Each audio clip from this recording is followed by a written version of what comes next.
What I thought I would share with you really is some aspects that I have been trying to grapple with in the context of my work on general principles that pertain to procedure. There are essentially, I think for the purpose of this meeting, four points to discuss. First of all, the importance of process for the EU legal order. Secondly, the proceduralization of the decision-making process and the growth of techno-law. Techno-law is an expression which private lawyers use. Professor Collins coined it.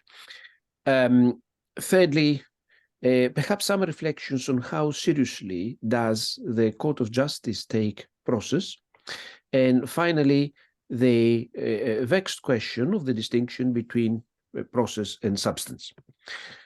So a word about the basics. Generally speaking, process can be defined as the steps that must be taken and the conditions that must be met to make a decision. And this decision may be a policy, may be legislation, may be a rule, or an administrative act. And looking at political science literature, process is defined as an interactive, participatory, negotiated, reflexive model of collective deliberation and policy making. But I think it is important to remind ourselves that it is first and foremost a constitutional imperative. So although process is discussed in the context of administrative law, I think constitutional law has a lot to say about it. It is formal, it entails certain formality, it entails interaction, and it is to some extent outcome agnostic. In other words, it doesn't commit the decision maker to any specific outcome, but I think this has to be seen within the substantive constraints under which process operates. The European Union follows a substantive rather than a procedural version of the rule of law. And there are, of course, instrumental, non-instrumental rationales. I don't need to go there. Let me start with addressing the 4 points that I mentioned. So, importance of process in EU law. And it seems to me that in the context of EU law, it fulfills three functions. It is important for three reasons. Some of them are distinct to EU law. So first, it is at the very essence of state consent in the transfer of sovereign rights. What do I mean by this? Well, the EU commits the member states to certain values. These are substantive values, but it mostly commits them to a process for taking decisions. There is no such thing as a grand plan of European integration. Individual states have different outlooks as to what the EU they want to achieve, as to what they want the EU to achieve, and these goals change from government to government from time to time.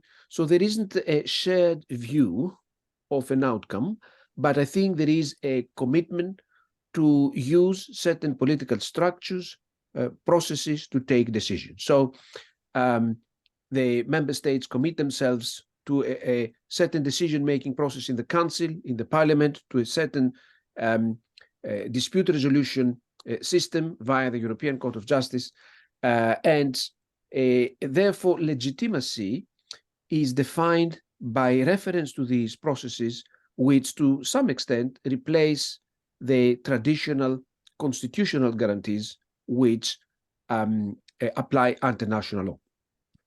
So viewed in this way, process in EU law is a safeguard. It safeguards the interests of the member states.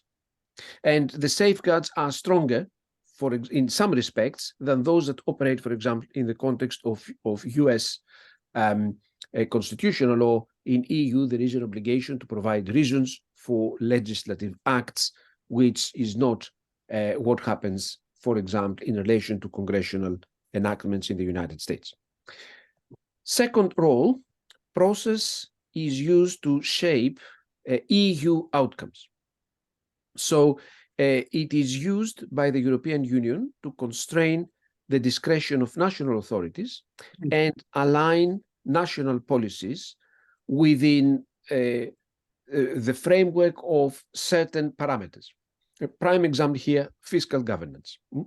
There are so many procedural constraints that have evolved as a result of the Eurozone crisis that there is now a corpus of rules that substantially restricts the discretion of the member states. Another area where this is becoming quite increasingly prominent is, for example, external relations. If we look at the investment screening regulation, this is a indirect EU power. There are no substantive provisions, but there is a process that needs to be followed. Even that is, in some respects, not compulsory. So here, process fulfills the opposite function in EU law. It does not act as a safeguard of national interests, but rather it becomes EU power. The EU increases its competence by restricting the discretion of the member states. To decide what the EU can do, one needs to look not only at the areas where it can legislate, but I think also one needs to look at the degree to which it constrains national discretion.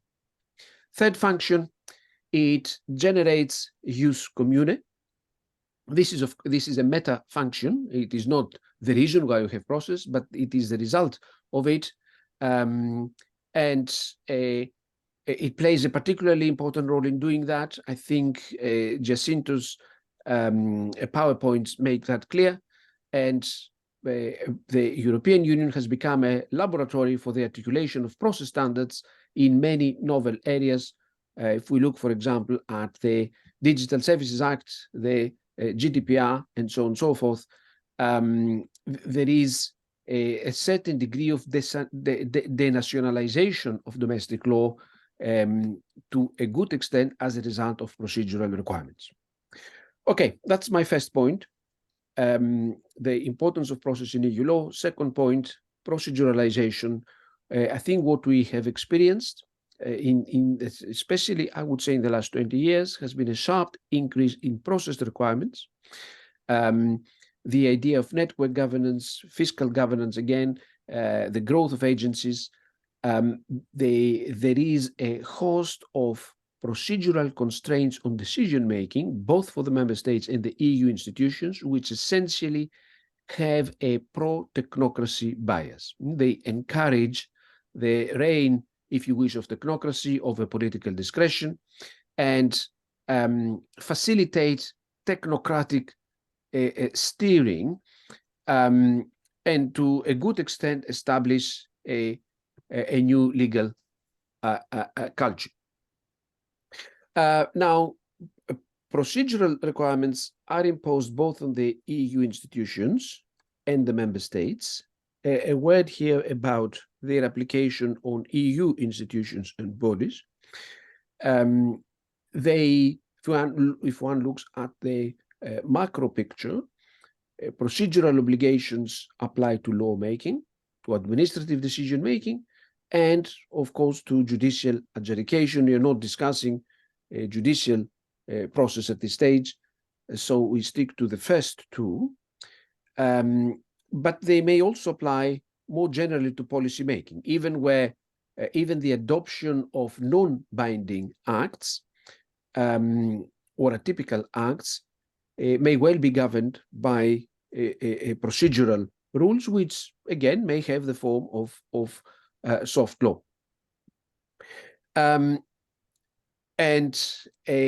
They serve, all these process requirements, they serve to protect a variety of interests, be it the member states, the individual, the institutional balance within the institutions themselves. So general taxonomy, not an exclusive enumeration, but a general taxonomy of process requirements imposed in relation to decision-making.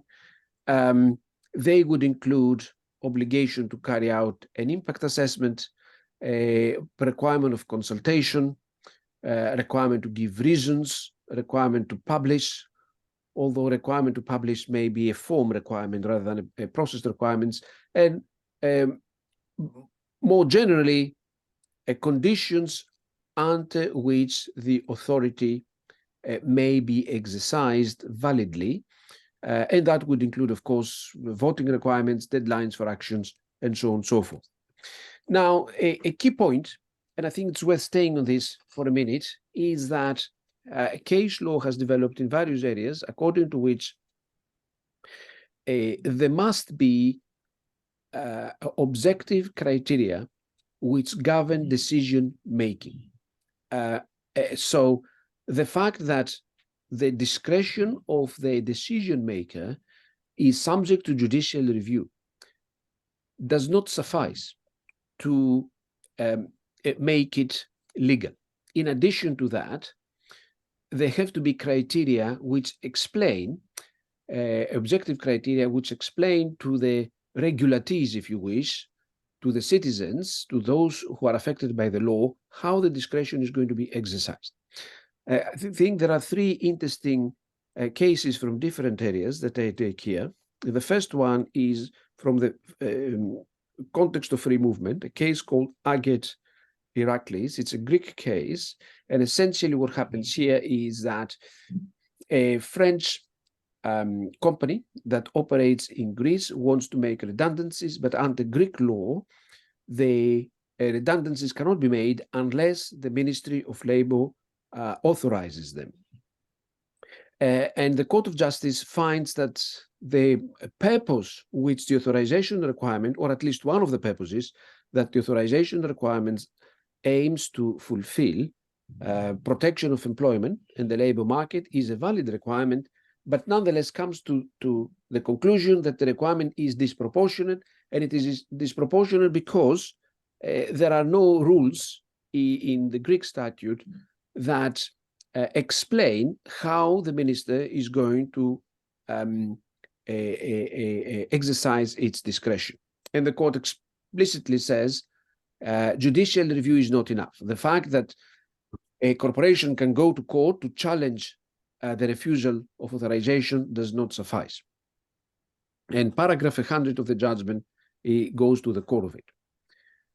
Second case, recent case decided at the end of December, the Super League case, because there the court explains that rules of sporting associations which impose restrictions on the setting up of other football competitions and impose sanctions for breach of those rules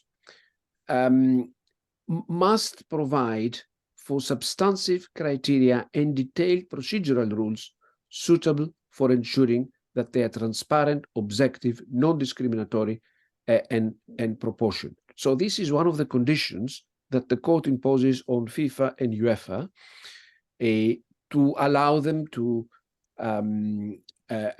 prohibit or restrict the participation of players and clubs in alternative competitions. So failure to provide those requirements amounts to a breach of Article 101, 102, and also the freedom of establishment. It's a governance requirement, in other words, which underpins the exercise of economic freedoms. It underpins the internal market. Third example, a case relating to the prudential powers of the European Central Bank. The General Court annuls a fine imposed by the ECB on Crédit Agricole on the ground that even though the ECB explained at the hearing how it calculated the fine, and even though it provided reasons, it did not make clear its methodology. So what the court essentially is saying is that the ECB must explain how it doesn't suffice that it has certain considerations and certain criteria. It must explain how each of those criteria will be applied and how each of them affect the level of the fine. So essentially, I think what the General Court is saying is that the ECB must have a policy on how it will exercise its fining policy. So, question, is this intense proceduralization necessarily a good thing? And one can see the advantages. Perhaps it's more difficult to discern the disadvantages. And it seems to me that among the possible disadvantages are four. First of all, it may lead to less transparency. If you look at the guidelines which apply in relation to the calculation of the fines for data protection, for example, they have proliferated exponentially. This clearly increases the cost of compliance, especially for small to medium firms. It may encourage the mechanical application of the law. It becomes, in other words, a box-ticking exercise. And it may focus, it encourages focusing on process rather than substance. Or to put it differently, you could have a very high fine, but it would be okay if you have gone through the guidelines and if you have explained how you are going to apply it. Second point here, which I think is interesting, is who should issue these procedural rules? Is it the EU institutions? Is it or agencies? Is it the national authorities? Is it private bodies? And there is quite a lot of delegation to non-state actors, for example, by the Digital Services Act. One word about the other 2 points I raised. How seriously does the Court of Justice take process? In a nutshell, I think it does take it seriously. But there is also a lot of judicial discretion. The distinction between essential and non-essential procedural requirements in the context of judicial review is not as important as the distinction between substantial and non-substantial breaches. And what are the consequences, in other words, of breaching a requirement. In relation to the level of scrutiny, I would say that as a rule of thumb, the Court of Justice applies a higher level of scrutiny when it comes to process requirements than when it applies substantive requirements. I leave it here because of time considerations. Final point, we talk about procedural requirements, and I suppose the question is procedural as opposed to what?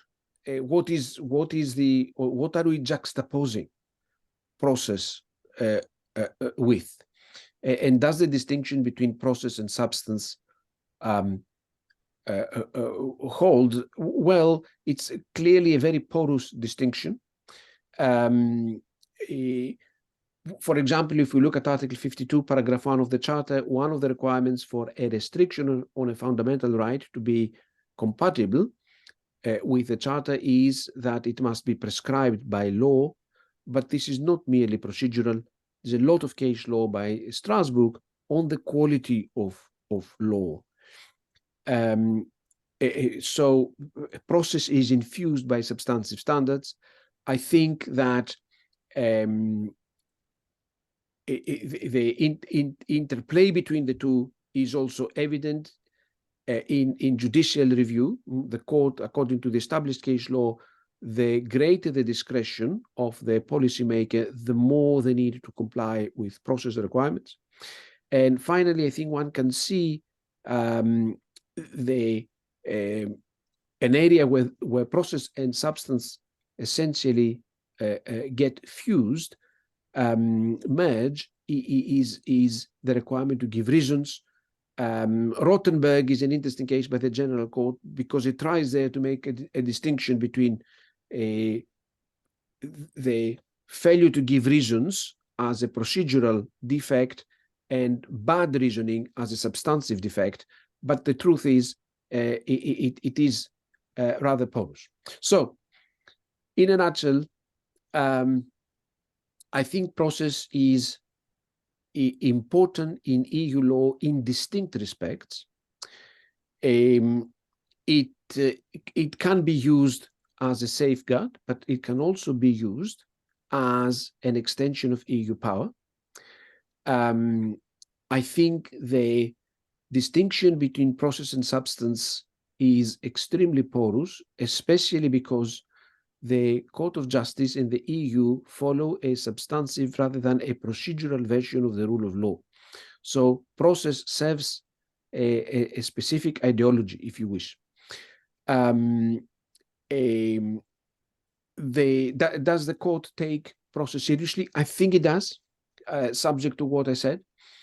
And I think in some respects, the importance of process in policy making has increased because the competence of the EU has expanded, and because the decision-making process is supposed to be more democratic through the extension of the ordinary legislative procedure.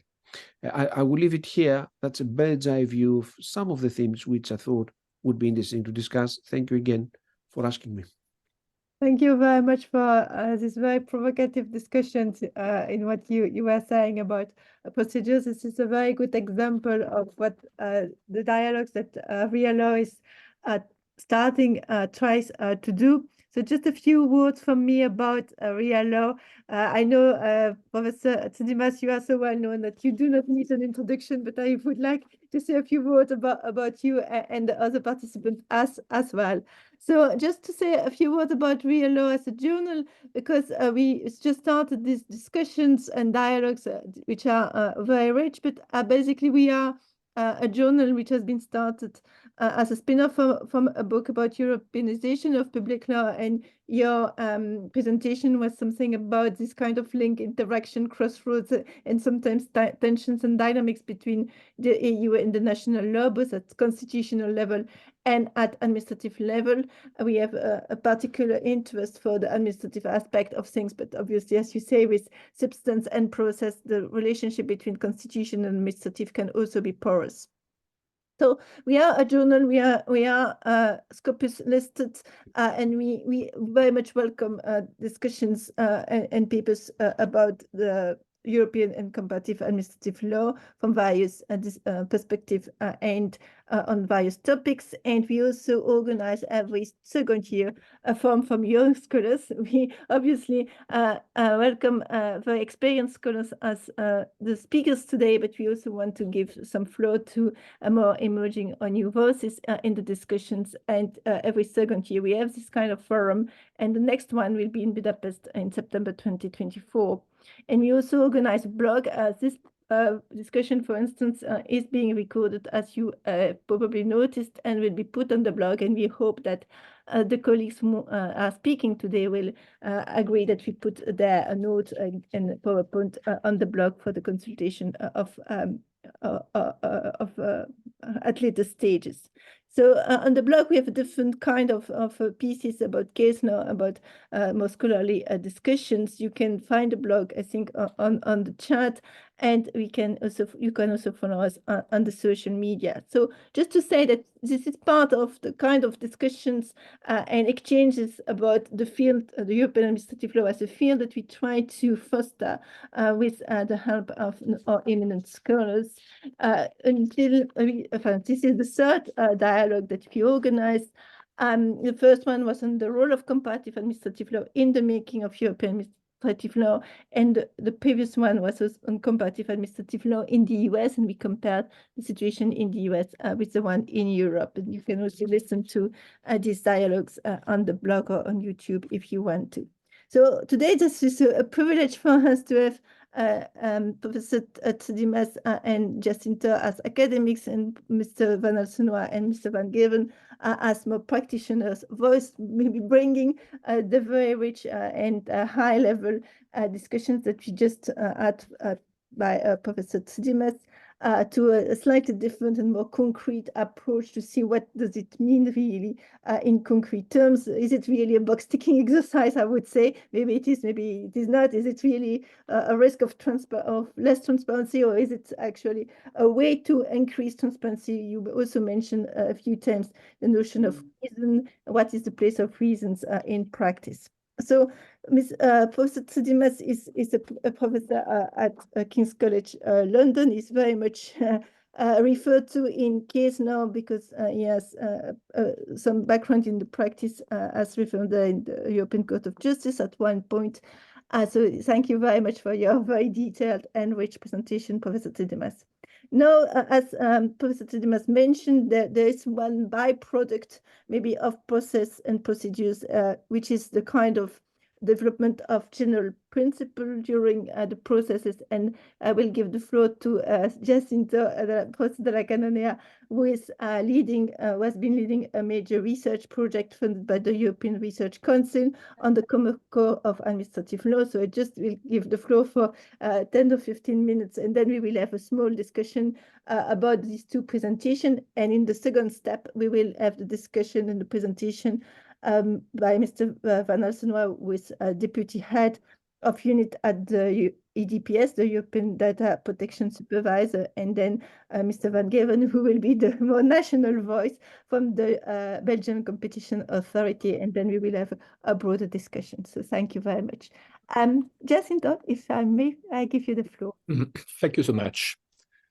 I hope you can see the screen that I'm sharing.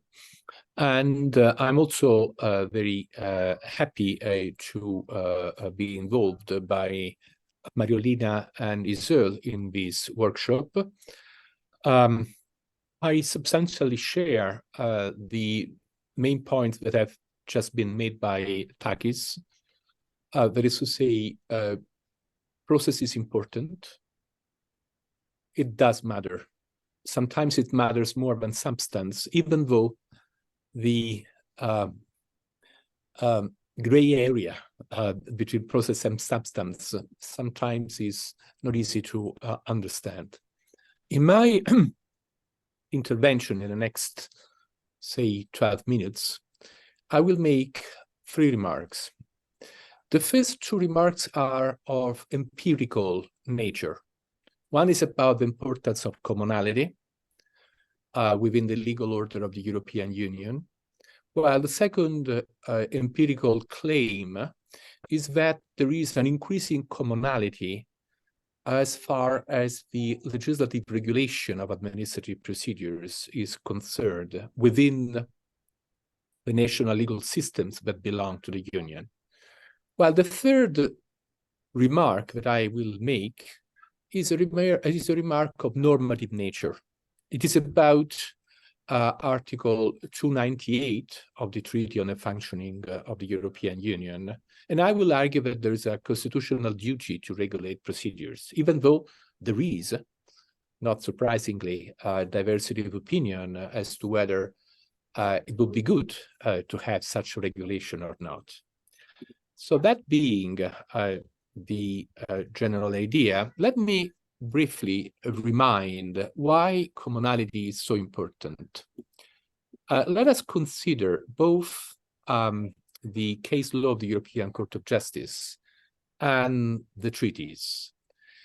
In the treaties, in the treaty establishing the first European Community, there were already important grounds of judicial review for the court, including any rule of law relating to the treaty and procedural matters. But it is in the case law of the court, and in particular in a very well-known case, Algira, that every public lawyer within the European Union has met sooner or later, also thanks to the books such as those written by Takis on general principles.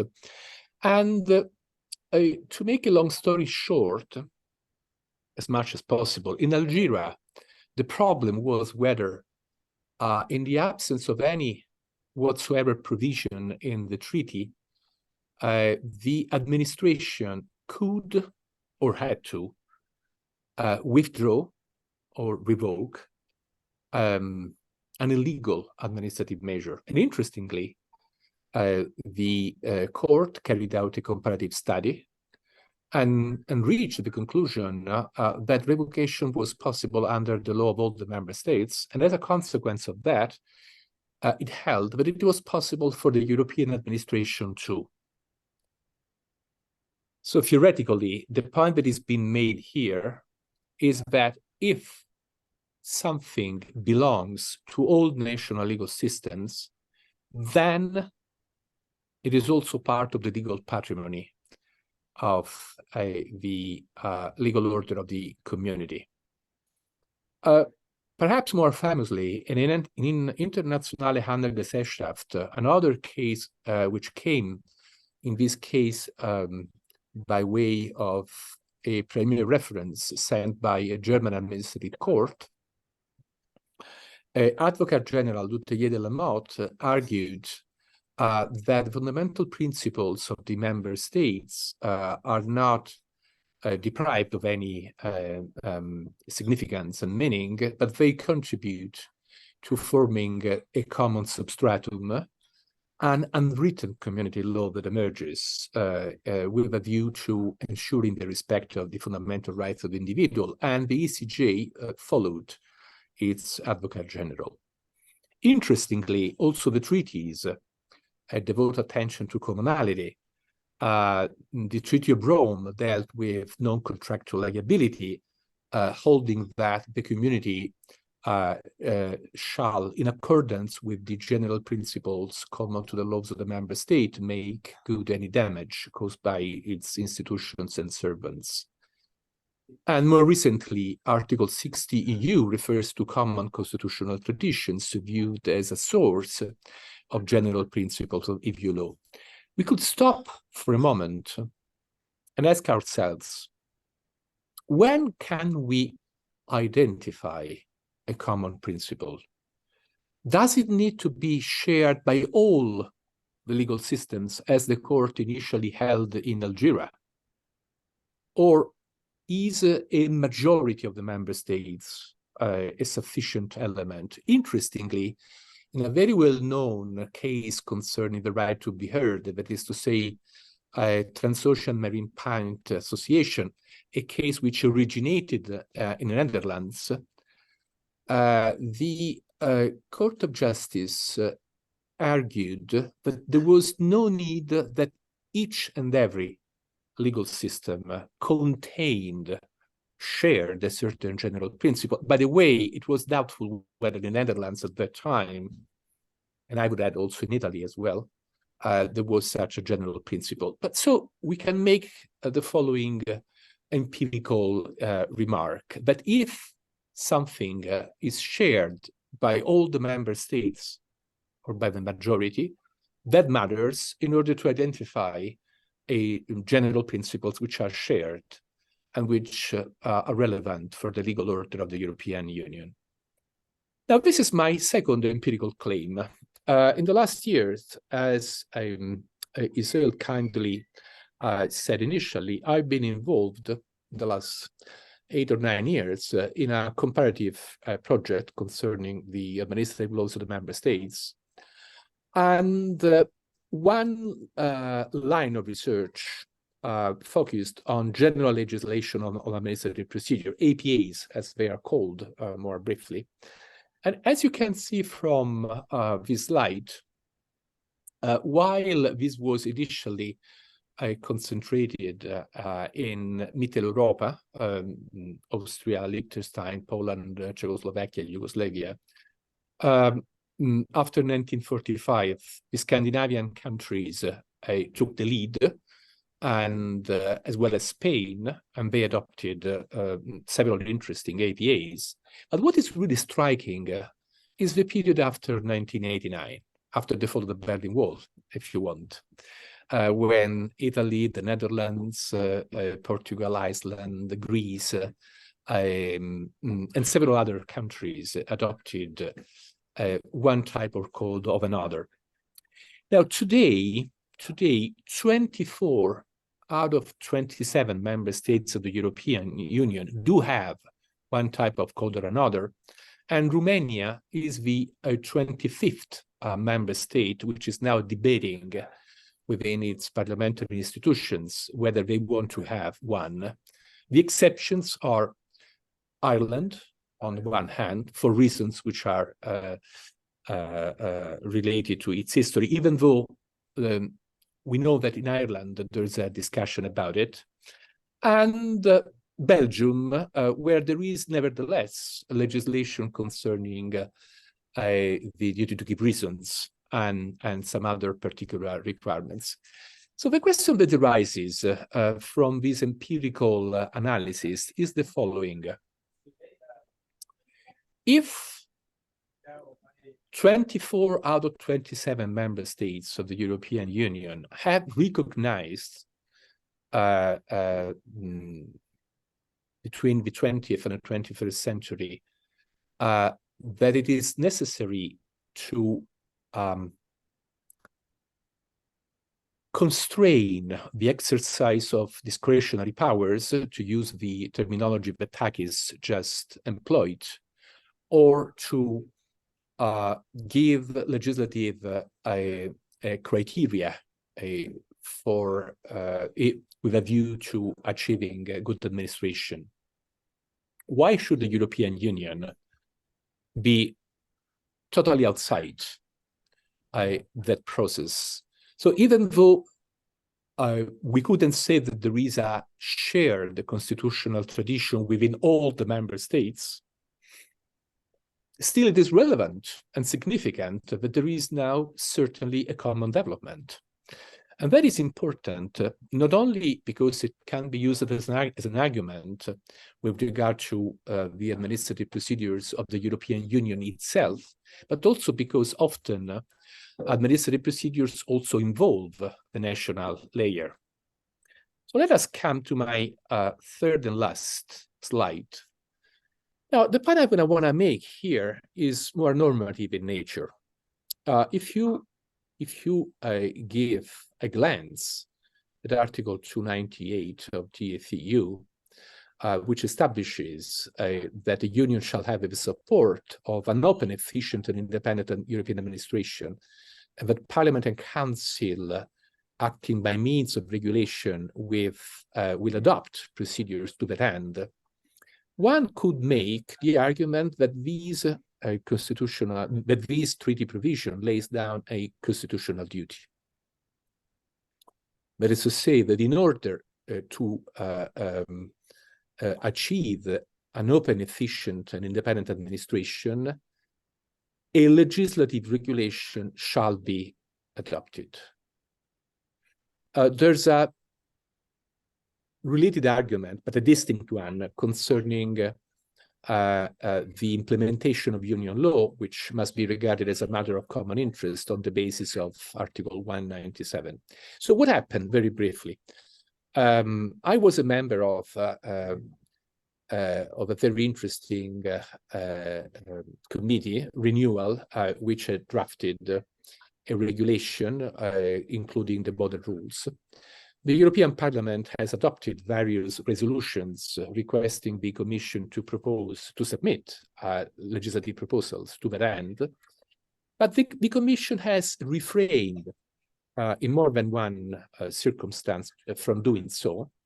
And interestingly, it has asserted that it is not convinced that if a legislative instrument were to be adopted to codify administrative law, the pros would outweigh the costs.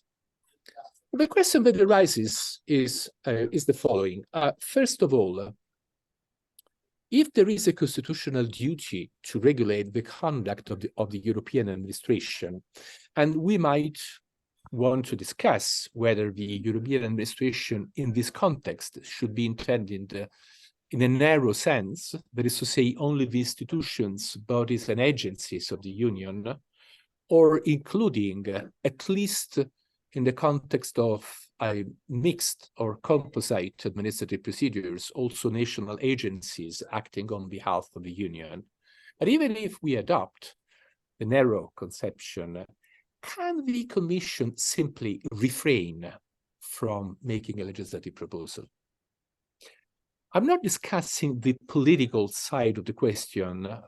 In that context, the European Parliament may use certain political measures to induce the Commission to do so. But the question is, if there's a constitutional duty, can it simply be left on the paper?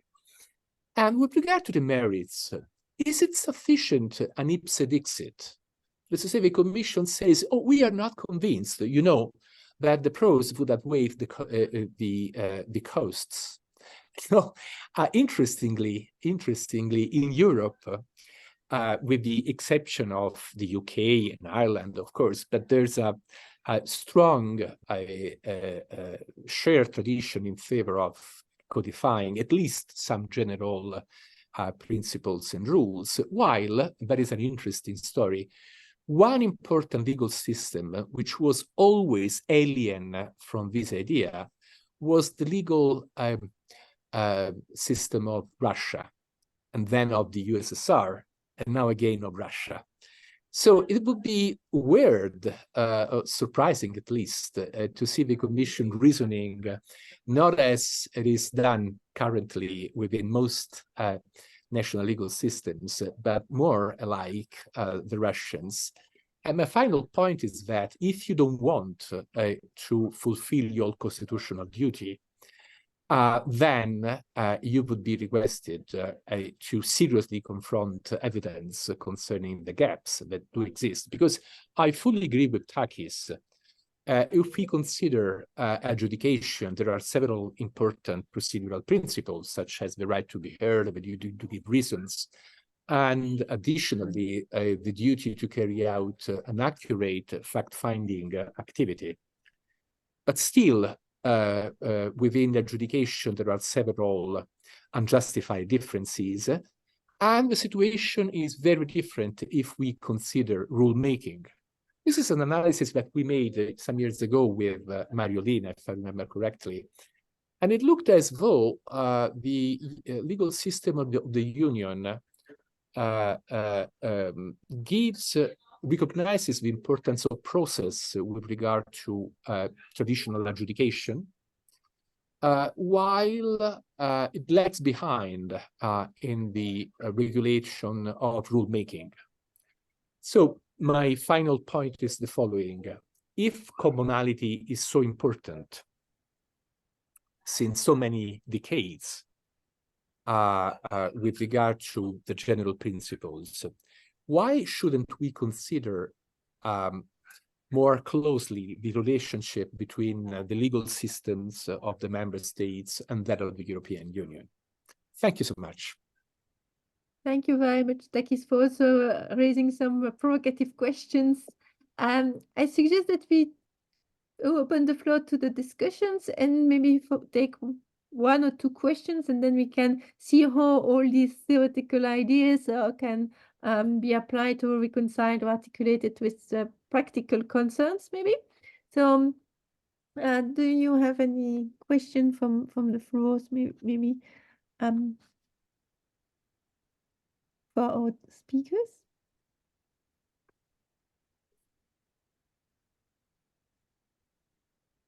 Yes, Felipe, and then I will give the floor to Takis. Yes, Felipe. Thank you so much. Hi, Felipe. Hi, Jacinto. And as always, thank you so much to the organizers at Renewal and, well, Real Law, and of course also Renewal, but a while back. I will make a very quick question to Jacinto, because I think we often look at the same topics, but from the opposite perspectives, whereas you are very much interested in commonality, and so am I. I also have a growing concern with the specificity of EU administrative law and the way in which concepts and principles, doctrines that we will think are so evident in national laws actually must be derogated from in the EU context.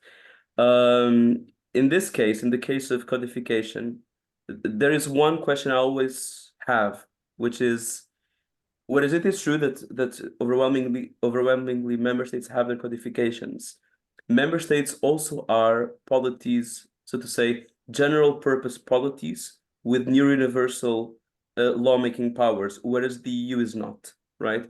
So I wonder, wouldn't you say that maybe conferral plays a role here, and that maybe indeed the fact that the EU exercises a limited number of competences, not all of which function in the same manner, right?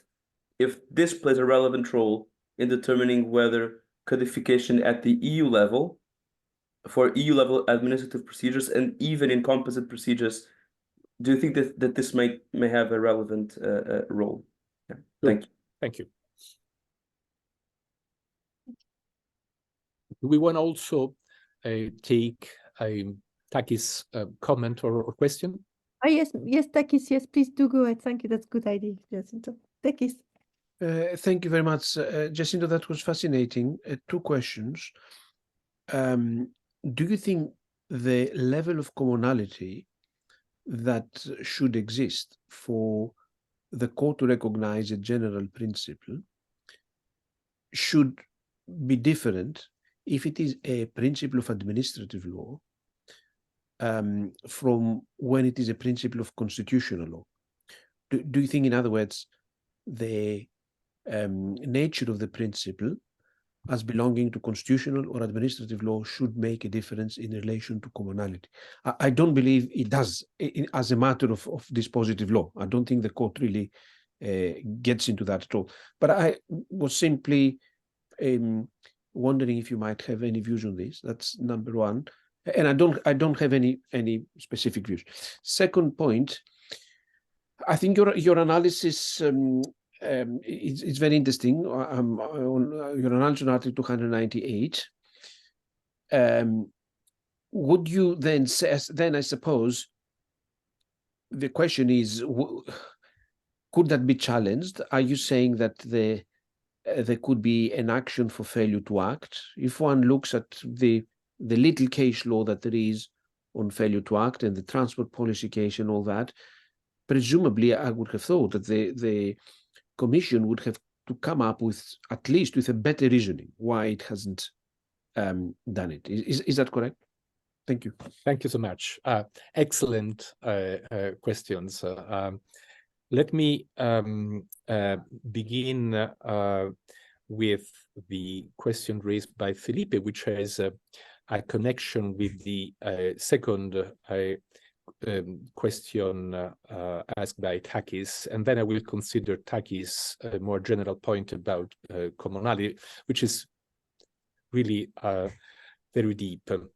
Now, Felipe, I too, I'm becoming as I grow older, more sensible to differences, and the more I study national legal systems, perhaps my perspective is changing. When I was a member of Renewal, we were trying to devise the model rules for the union, but in the last 8 or 10 years, when discussing with so many national lawyers of so many different legal systems, the specificities of administrative law, I have become increasingly aware that there are many rationales for these specificities. Sometimes it is tradition, but not always.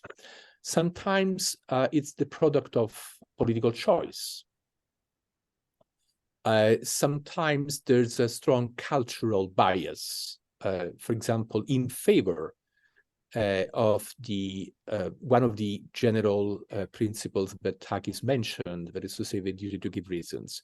Now, that said, the point that you raised about codification and the limited legislative competence of the European Union has been debated within Renewal, and we all agreed that the starting point is that there are limited legislative competencies. But nevertheless, if you consider Article 298, which is one of the few really innovative provisions of the Lisbon Treaty, then the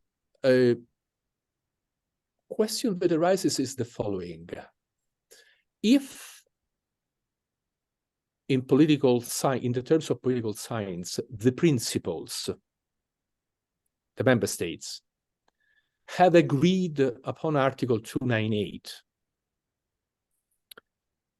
can the agents, that is to say the institutions, simply refrain from acting? And that leads me to a first comment. I think that there can be argument to say that a general legislation concerning administrative procedures might be overreaching. But if you consider national APAs, they are full of exceptions. Take, for example, one of the best ones, the Dutch GALA, that is to say the General Act on Administrative Procedures, or take, if you want, the German APA of 1976. They exclude, for example, tax matters. They exclude the military issues. They do exclude, of course, the activities of the judiciary and many other areas. So all legislators don't have a simple do or do not alternative, but there are plenty of distinctions that can be made. That is the reason why, and I'm coming to the second point raised by Takis, I think that the policy carried out by the Commission is very far from being satisfactory. I think that there are reasons to be deeply dissatisfied with the Commission, which is not engaged in a serious, in a honest, in a transparent dialogue with the other institutions of the Union. That being my a priori, I think that the issue raised by Takis is something that European administrative lawyers should seriously consider. Is there a failure to act, at least because there's a failure to provide reasons for not acting? It would be interesting to see whether after the elections of the next European Parliament, the European Parliament will make a further step in that direction. It didn't happen so far, but that is not an argument to say that it cannot happen. The Austrians codified their procedures in 1925. The Germans did so 50 years later. The Italians, the Greeks, and the Dutch did it only in the last decade of the 20th century. So it's never too late. Let me now spend a couple of minutes on the other question raised by Takis, which is a wonderful question. Thank you so much, Takis. Now, let me say that there can be two opposite answers. One answer more close to the traditional point of view, according to which administrative law is a product of the state, of each state. And that would be an argument to say that it is more difficult to reach the same level of commonality. But the opposite argument could be made, that is to say that administrative law has a strong functionalist dimension. And by functionalist, I mean the idea that there is a nature der Sache, a nature of the things. And can you simply imagine an administrative procedure leading to the imposition of sanctions without the right to be heard? It's unthinkable, unless you live in Russia. So my point would be that the general point made by Takis does deserve further reflection and might lead to distinct conclusions. Thank you so much again. Thank you so much for the questions, and thank you for your detailed answer. It's making us thinking, I think.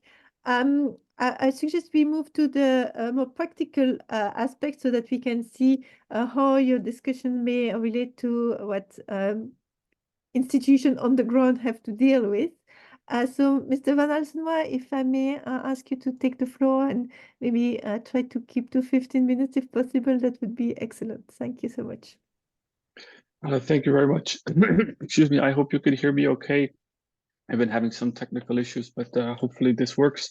So thanks a lot for the invitation on this very fascinating topic, as was already clear from the previous discussions. My name is Brendan Van Alsenoy, and I work for the European Data Protection Supervisor.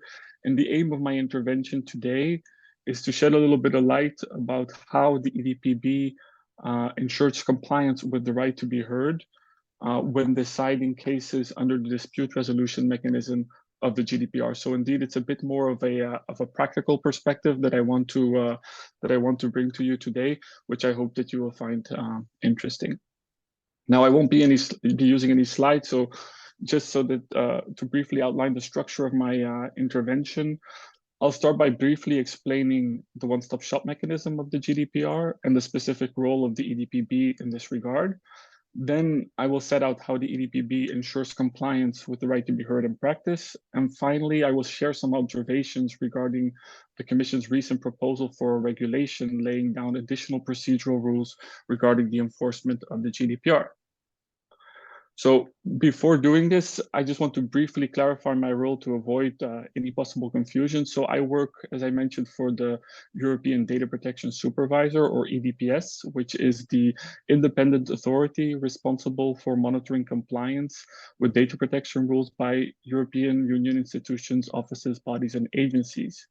Now, the EDPS is also a full member of the European Data Protection Board, or EDPB, which is the EU body which brings together all the national data protection authorities together with the EDPS. And so it's in that capacity that the EDPS also participates in the adoption of binding decisions by the EDPB in the context of its dispute resolution, particularly in cases of decisions which also concern rules applicable to EUIs.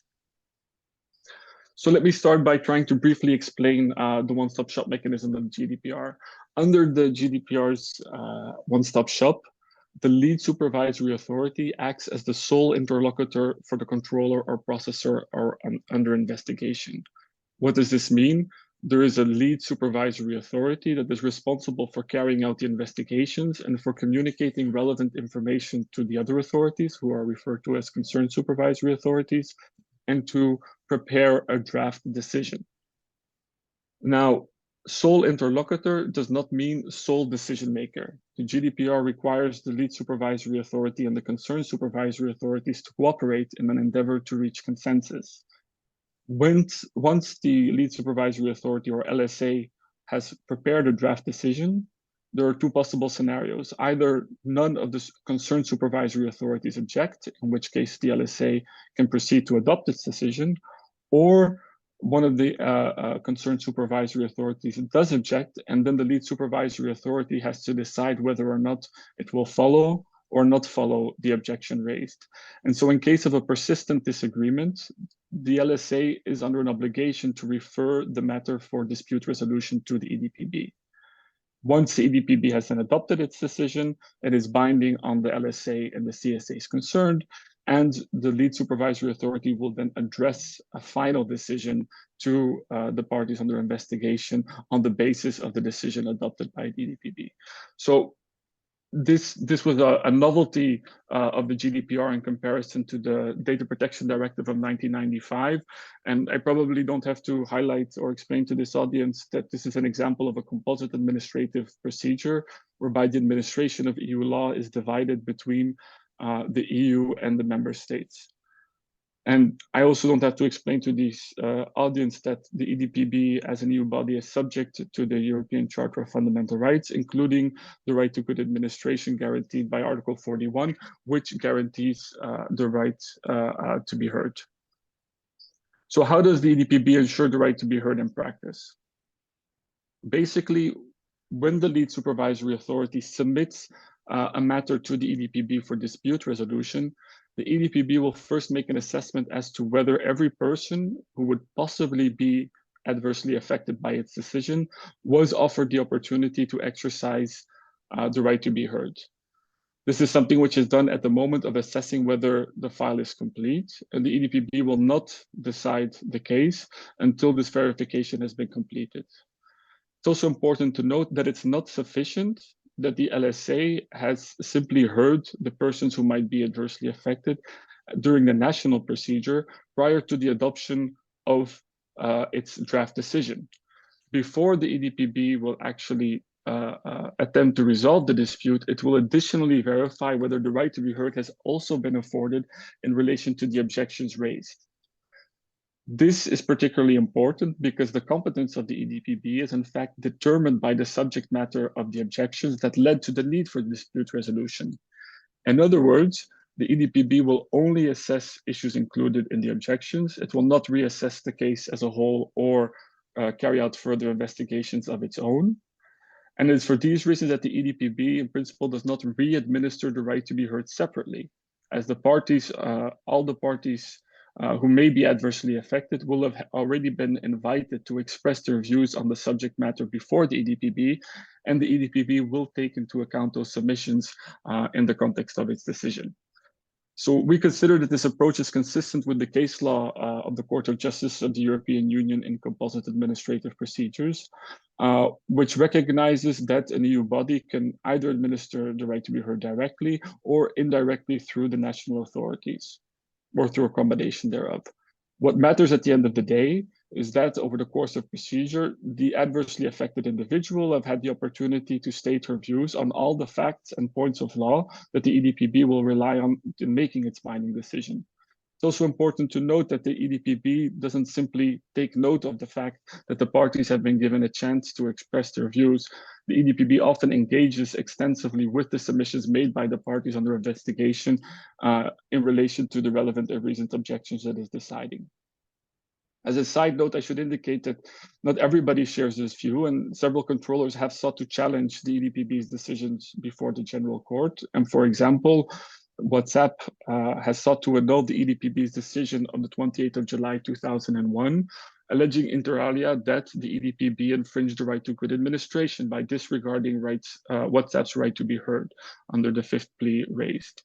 The General Court, however, dismissed the action as inadmissible, considering that WhatsApp was not directly and individually concerned by the EDPB decision, and so therefore not open to challenge under Article 263 on the Treaty of the Functioning of the EU. Now, the appeal on this case is still pending, and so we are eagerly looking forward to the decision of the Court of Justice on this matter. I'd like to conclude by offering a few observations on the Commission's recent proposal for a regulation laying down procedural rules relating to the enforcement of the GDPR, which I think is also interesting given the previous discussion about codification of administrative procedures at EU level. So just by way of background, what was the main rationale for the Commission's proposal?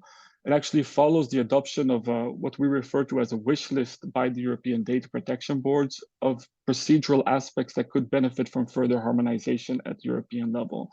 Experience in the first years of applying the GDPR, and particularly the cooperation and consistency mechanism, revealed important differences in the national implementation and national approaches and legislation in administrative procedure. And so the goal of the proposal is to a large extent to streamline the cooperation and consistency mechanism by laying down some additional procedural rules.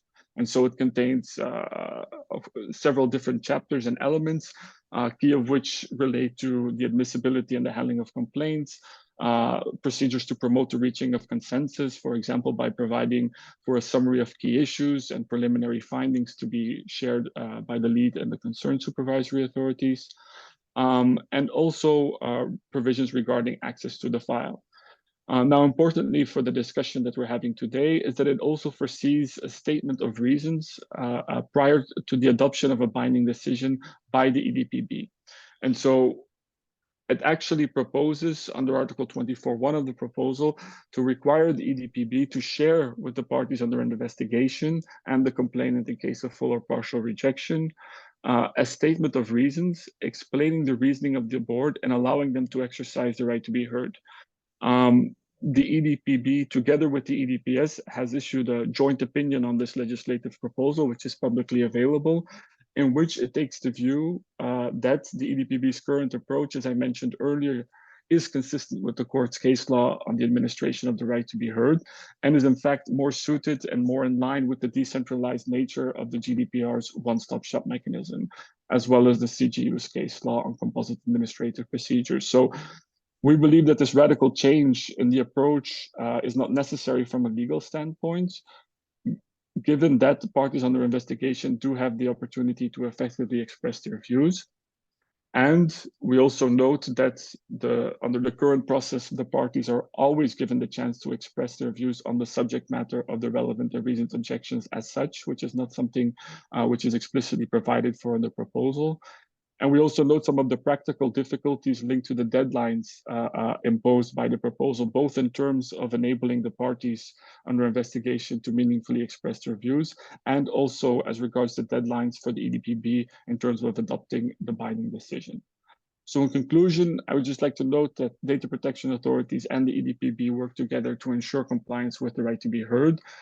We need to, when thinking about administering the right to be heard in this context, we do need to take into account the decentralized nature of the one-stop shop mechanism, as well as the need to avoid unnecessary delays or duplication. And so in our view, the future regulation should focus first and foremost on making sure that adversely affected parties or possibly adversely affected parties have the opportunity to effectively express their views.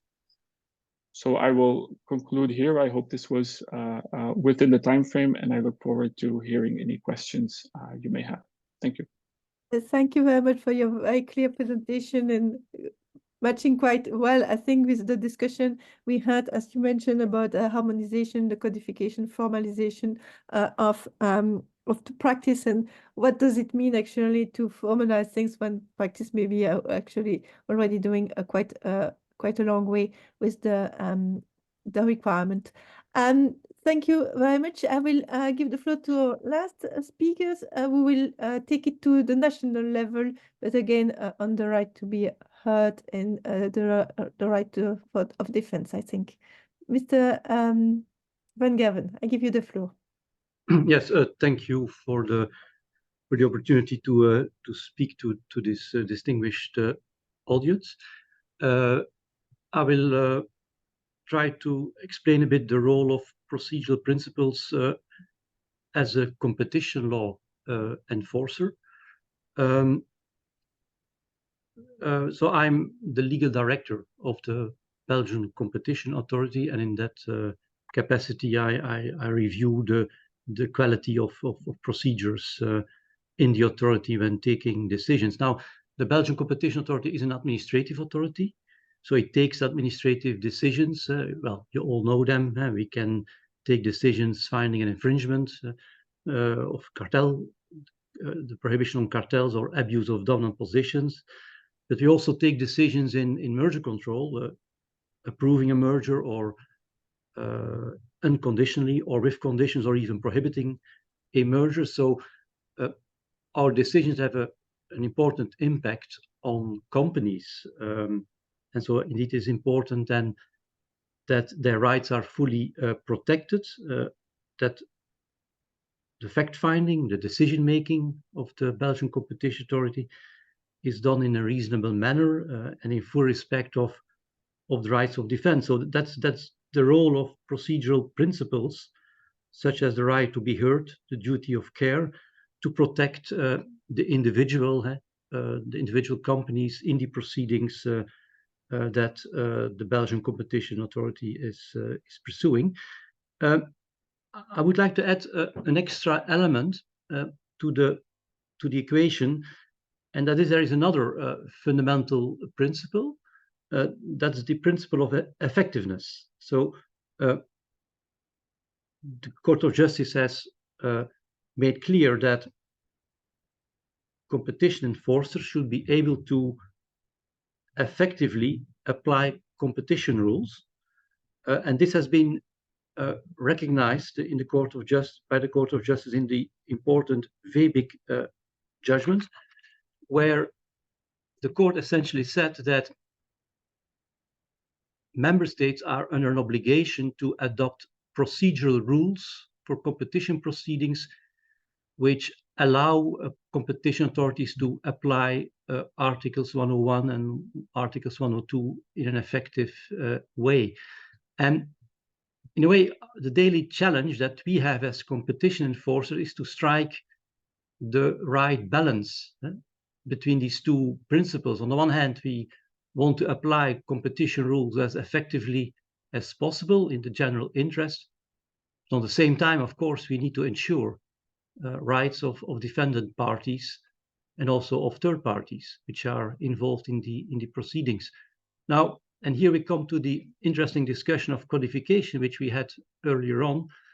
In a way, in the competition law field, we are helped in this exercise of striking the right balance by the ECN Plus directive, which has introduced, I think we can say, substantial harmonization on the EU level of the powers of national competition authorities, but not only of the powers, it also has put down in the legislation certain principles how these powers have to be exercised. Of course, it's not full harmonization. A lot of the competition procedure in which we apply as the Belgian Competition Authority is still national procedure law. It's in the Belgian Code of Economic Law. But when we apply these national rules, we are really guided by principles of due process, right to be, well, all the procedural principles that were mentioned already before, and also by the principle of effectiveness.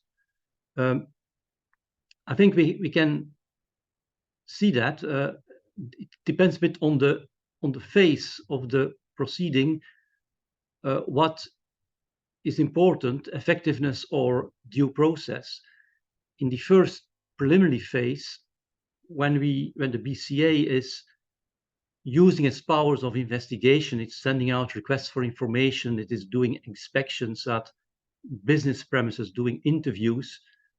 So it's basically gathering all the relevant information to prove or to disprove the infringement of competition rules. In that phase, procedural rights of third parties are really targeted on fact-finding powers. So you have these rights of right not to self-incriminate. You have the principle of legal professional privilege of client-lawyer correspondence, but also the rule that a request for information or an inspection needs to be specific, limited to the subject matter of the inquiry. So these are all procedural principles or rights to the benefit of parties when the BCA is exercising its fact-finding powers. Now, in that first stage, the BCA is not obliged to give access to the file or hear the parties, and that's really for reasons of effectiveness. First, the BCA will do its investigation, will exercise its fact-finding powers. It's only in a second stage, which is more a contradictory stage, that the companies will have full rights of defense. And there is indeed very important at that stage that there is a statement of objection which is issued where the BCA will explain what its concerns are, what the suspected infringements of competition law are. It will at that moment give right of access to the file. There will be a right to be heard before then a decision, a motivated decision is taken. So, as I said, we try to, at the BCA, we are basically working à charge and à décharge, as they say it in French. So we are an objective authority which needs to find out in the general interest whether there is a violation of competition rules. And so we'll try to strike this balance between effectiveness of the investigation and, on the other hand, rights of defense. And that's really something which is a daily exercise. Because, as I said earlier, much of the procedural rules are not really harmonized. So there are a lot of rules in our codes of economic law, which are really very specifically Belgian rules. But even there, the general rules echo. They have an impact on these typical Belgian specific procedure rules, because when applying them, we have to take into account these general principles and these general procedural rights of the companies against which the investigation is carried out. I just give you maybe 3 examples of this, where the principle of effectiveness plays, and where also rights of defense play. One example is the situation where an inspection was declared illegal because under the previous law there was no obligation to involve or to have a court warrant in advance. That was considered to be a violation of Article 8 of the Convention, the European Convention of Human Rights. And the court decided that this illegal inspection had as a consequence that all the evidence gathered had to be struck from the case file. But then what also happened in that case was that after the inspection, there were requests for information sent to the companies involved. And these requests for information, they were basically sent out on the basis of evidence which was found in the inspection. And so the company argued there, okay, but this evidence should also be struck from the file. Here, the Market Court and the Belgian Court de Cassation in the end rejected this argument, essentially for reasons of effectiveness. It accepted the rule, the jurisprudential rule, that even that request for information, whereby you gather information, can stay in the file, even if previously the inspection was held illegal. The reason being that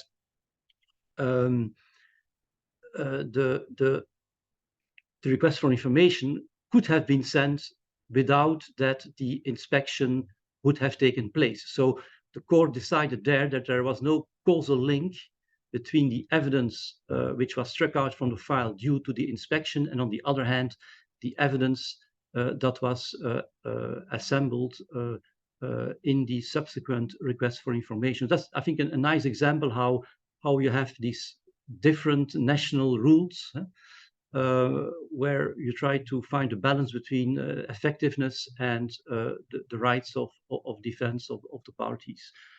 Maybe a second example that I want to give are the rights of parties in merger proceedings.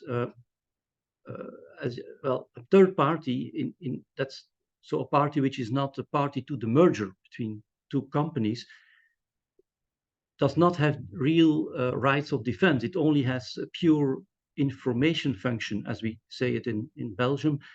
They assist the competition authority in supplying information so that the BCA can make a correct decision, but they don't have a status of defendant, and it's not their merger, and they only give information. So they don't have any access to the case file. But then, when this third party wants to challenge the merger decision approving the merger, how can he do that? Because he does not have any access to the file. Well, here the Market Court has decided that in that situation, the legal status of the third party will change as soon as they challenge a decision in court, and they should have a right to an effective remedy. And there the court decided that some access can be given to documents which are necessary, or to evidence which is necessary for the third party to make its case before the court. But even then, the court said, I can refuse access when such access would impair the effectiveness of the merger proceeding, because if, and then one of the examples which was given by the court was, if you have, for instance, a mass survey which is being sent out to third parties to better understand the market and to better assess the merger, if of course afterwards a third party would gain access to these results of these surveys, it may discourage in future proceedings people from responding to these surveys. So again, there is this balance which has to be made between rights of parties, so this here a third party, and the effectiveness of the proceeding. So I think these two examples, maybe they show a bit also. Well, I should maybe say that in the field of, let me say it differently. I think in the field of competition law, to use the words of which were used before by the previous speakers, there's a common core of rules for administrative procedure, and that is to a large extent thanks to the ECN Plus directive, but also the very abundant case law of the Union courts on the rights of defense.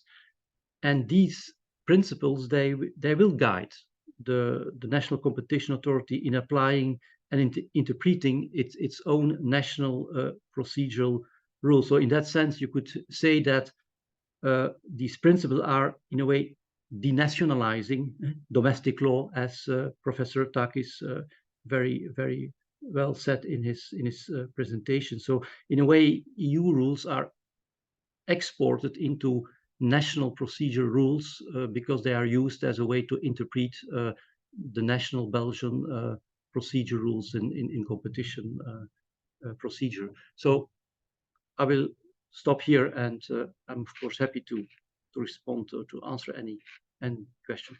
Thank you. Thank you very much for ensuring that you keep the time and drop your last example. It's very interesting to have this example, and the focus on effectiveness is something that we did not hear that much, I think, in the first three presentations. So it's a useful addition. I will open the floor for questions or comments to our four speakers by the audience. If you have any questions, please do raise your hands. It might be easier for me to see you. Yeah, Jacinta, you have questions. Thank you so much.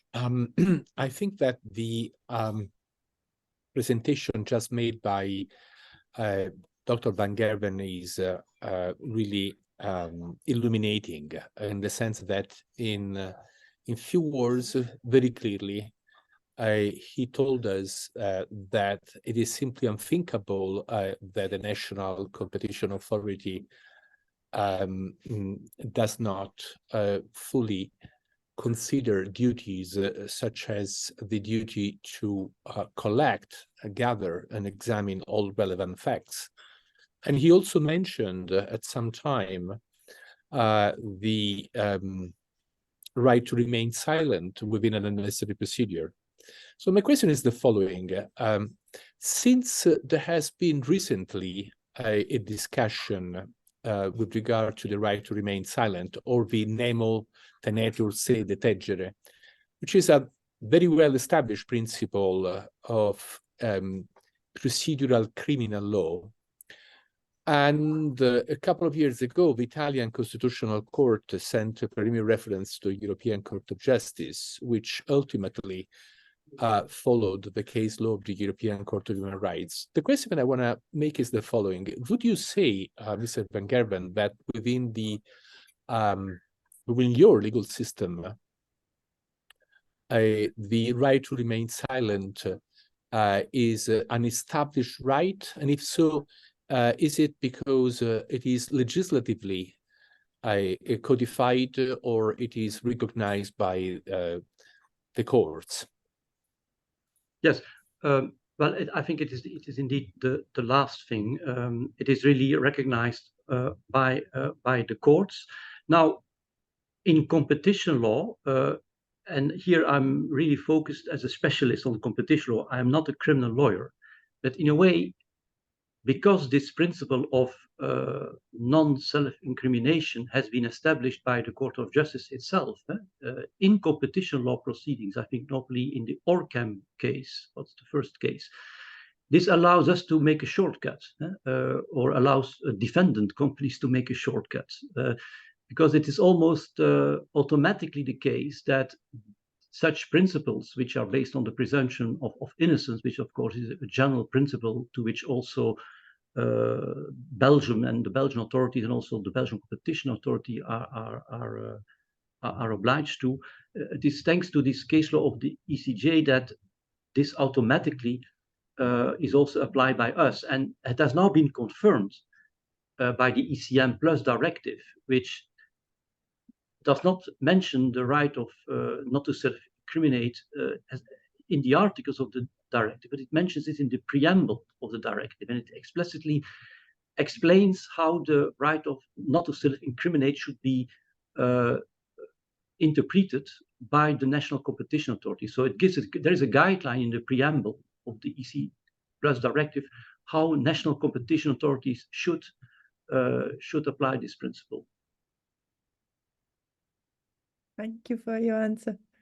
Jacinto, yes, you have a comment, or I don't know, you are muted. Okay, thank you. I just wanted to thank again Mr. Van Gerven, because what he told us is very interesting. There are principles of constitutional relevance coming from the field of criminal procedure, which become gradually principles of administrative law. And that is happening in various member states. With the support of the Orcam jurisprudence of the European Court of Justice, as well as of the jurisprudence of the Strasbourg Court in the Swiss case, Chambats, which is so important. So thank you so much again. Thank you. Do you have any other questions for our speakers? Yes, Takis, you have a question. Thank you very much. Both presentations were fascinating for data protection and competition law. If I can just pick on a point that Dr. Van Gerven mentioned, Yves mentioned, and he put it so well. It's about effectiveness, and I'm struggling with the principle. I'm struggling with it as a scholar, and also as in providing legal advice. Because I think what we have in recent years is a resurgence of that principle. It has many faces, as it has unraveled in the history of the Court of Justice. And it's now been transformed, if I can put it this way, and in a somewhat exaggerated fashion, it's been transformed from a friend of the citizen to a foe. In the sense that, to start with, it was developed as a principle of rights in the context of direct effect, in the context of providing Frankovich liability, malleasing, duty of consistent interpretation. These are uses of the principle that favor rights. But there is another side of it, and that is that the penalties have to be effective. And this has now become a standard provision in EU regulations emanating from the case law. And I'm struggling a bit with defining what effective means, because effectiveness essentially assumes that we know what needs to be effective. In other words, it presupposes clarity of objectives and of obligations. And I'm not sure if that clarity can always be taken for granted. In other words, there is a risk sometimes that effectiveness is used to define the obligation, or indeed to define the right. I think in the case law, Zambrano, for example, to take a different area, it's quite an interesting case, because essentially the court uses effectiveness to define what is the right to citizenship. And I want, so I'm not looking for an answer. I'm just sharing my uneasiness about the principle. It is not only a principle of enforcement, but it is a principle that is recruited to define that which needs to be effective, whether it is a right or an obligation. So if you had any thoughts about this, or if from the point of view of the regulator, is this something that occupies you? What is effective and how, especially in penalties, I think in competition law, or for that matter now, data protection penalties is a key issue, because how do you define effectiveness? Do you define it by reference to some economic criteria, some social criteria, welfare criteria? When is a penalty effective? Thank you. Yeah, I think, well, okay, indeed, a penalty needs to be effective. It also needs to be proportionate and effective. Both these are two criteria which a penalty has to be complied with. Now, I would not be too much concerned about the broad application of effectiveness. I think what is really central are the rights of defense of the parties, and the powers of the competition authority. They are defined in the law, and also in the ECN directive. Then there is the exercise of these powers, and of course they need to respect always the rights of defense. But sometimes it's more like a way of interpreting how broad do you interpret your powers. Your powers, you get certain powers as an authority, and when you get these powers, you need to be able to use them effectively. So it's more, for instance, in the VV case, that was of course an extreme case. In the VV case, we had a very strange situation that it was a Belgian case, that the Belgian Competition Authority was not allowed to defend its own decision in the court. So what happened, a company challenged the decision of the Belgian Competition Authority, and there was no defendant. That was at the time because the Belgian Competition Authority was not an administrative authority, but was in a way a court, and so a court cannot defend its own decision. But the Court of Justice said that this precluded the effective application of the competition rules, and so this rule is invalid. So you need to have, as an authority, you need to be able to defend your decision. So that was a result from the principle of effectiveness, which was a very concrete result. But these are quite extreme situations. Very often, the principle of effectiveness is used as a way to interpret an existing power. So I think the risk is quite limited, I think, which you mentioned. At least I would say that. I would submit that. Okay, thank you for your practical view on that question. Mr. Van Alsen, what do you want to go also to the question, because it was also addressed to you, I think. Do you have anything to answer? Sure. Very briefly, I think we are very much, preoccupied with the principle of effectiveness, also from the perspective of effective enforcement. And when we think about effective enforcement, we also think about timely enforcement, which is also, of course, can be a challenge, especially in cases of composite administrative procedure where there are multiple layers, decision makers involved. We also think about when we were discussing within the EDPB the approach to the right to be heard, we were thinking about effectiveness of the right to be heard as such, and to think about what really matters from the perspective of a party who might be adversely affected, and that's precisely the ability to effectively express its views on the matters which are the subject of the relevant and reasoned objection. And so I think within that constellation of the GDPR and within the framework which has been provided by the GDPR, we have succeeded in achieving this right balance.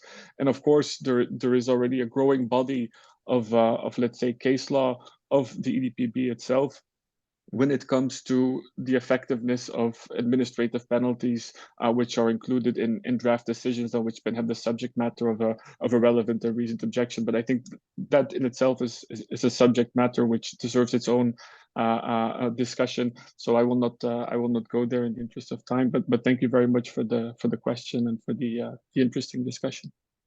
Thank you for your answer. Any last thought, maybe Dakis on that, or are you happy with the answers? Or no?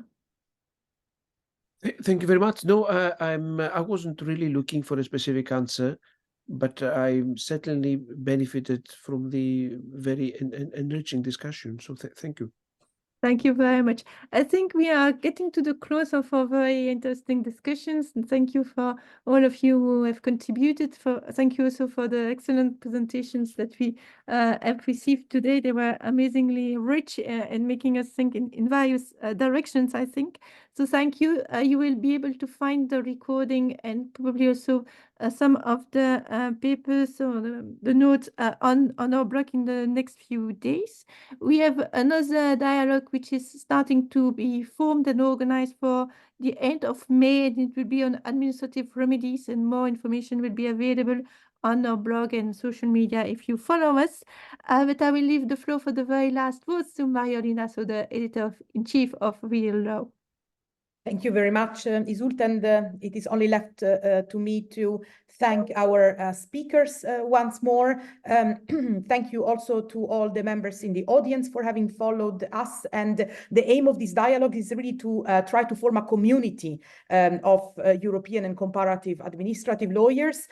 So if you work on these topics, also feel free to reach out to Iseult as the blog manager if you want to submit a blog post, and also to the general Real Law mail address if you would like to submit an article for publication. And of course, if you have any ideas for future dialogues, topics that are horizontal in nature and would be interesting for a broad audience, and to keep on building this community, also again, feel free to reach us.